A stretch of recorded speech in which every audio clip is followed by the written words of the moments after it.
Morning, everybody. Oh, I got morning hair. Sun's in my eyes. Feels good. So I want to just share a little story with you. There was a time in my life, maybe, I don't know, 8 months or so ago, where I was seriously contemplating suicide. I had my gun next to me on my bed.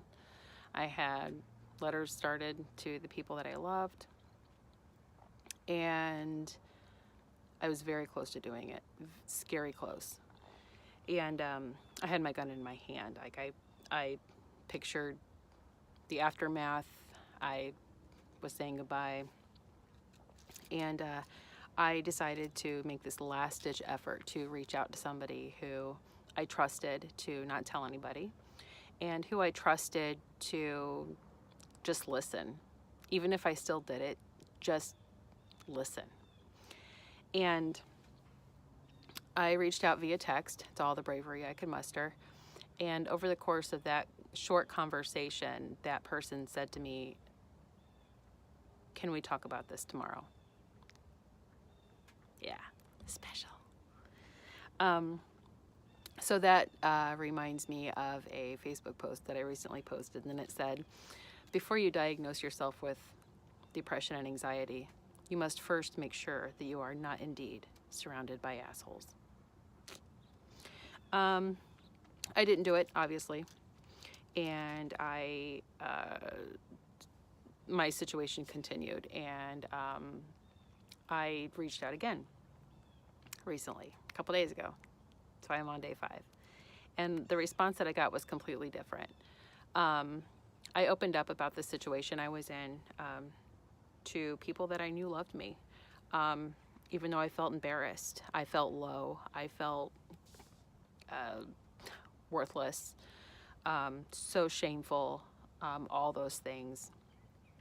And I was scared. I was scared that once I reached out that things would have to change.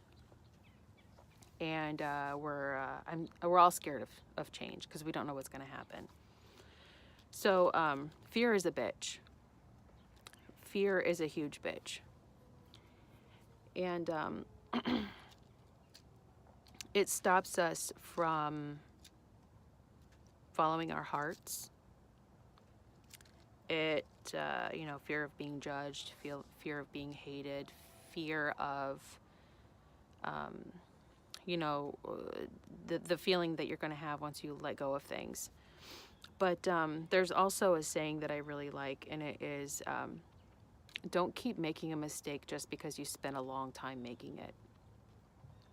So a lot of times we feel obligated to the circumstances of our life. We feel obligated to our jobs. We feel obligated to a relationship that we've spent years and years building.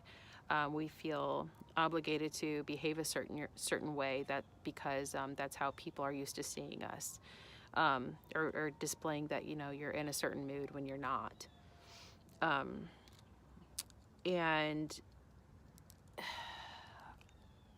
if you're ever in a situation where you have to make a decision, whether it be big or small, whether it's to get up and do the dishes or not, or to quit your job, or leave somebody that you've been with for a while,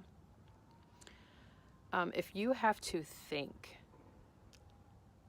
long enough to try to convince yourself that you have to do a certain thing because of a responsibility or an obligation to that situation or person, then it's not the right thing for you.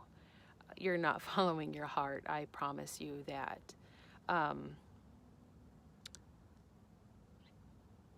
You shouldn't have to convince yourself of anything.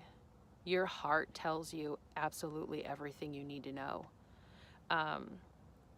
We're not put on this world to work a 9-to-5 job and drive cars and go to Thanksgiving dinner with aunts and uncles that we don't necessarily like.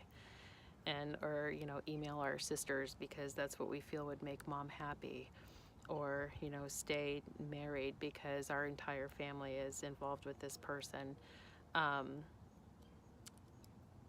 We're just not, you know,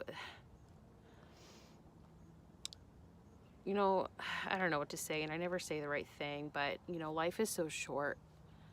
If you've spent your entire life working on responsibilities and obligations that you think have been, or that you've even decided to do because you thought that was the right thing to do based on your parents or your children or society or whatever,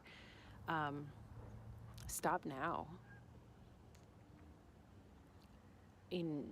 Stop being afraid.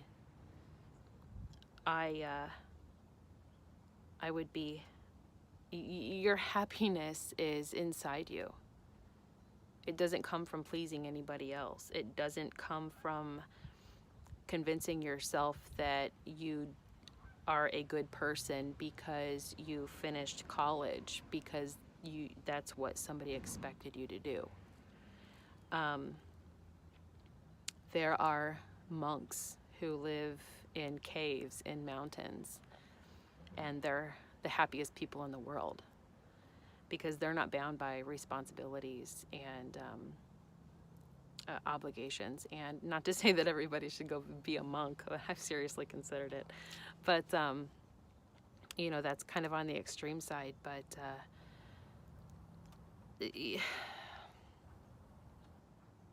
listen to your fucking heart. Maybe trying to make something work that has made you unhappy over and over and over and over again is just going to keep making you unhappy. And eventually your set point raises, where, okay, well, I'm happy here. This is happy. I work, I go to school, I have these people in my life. I'm happy here, when really this happy is, yeah, people can live with that and manage the stress of that and the happiness they get from that every single day, but they don't realize that there's a happy up here. I can keep going. My arm's not long enough. There's a happy higher than you ever could imagine, and it's in here. Access it in there. Your true self is somewhere in there. Mine's somewhere in me. And I'll be goddamned if I'm gonna be on my deathbed and think, wow, I had time. I had time to make you be happy, and I didn't take it. Now I don't have the chance.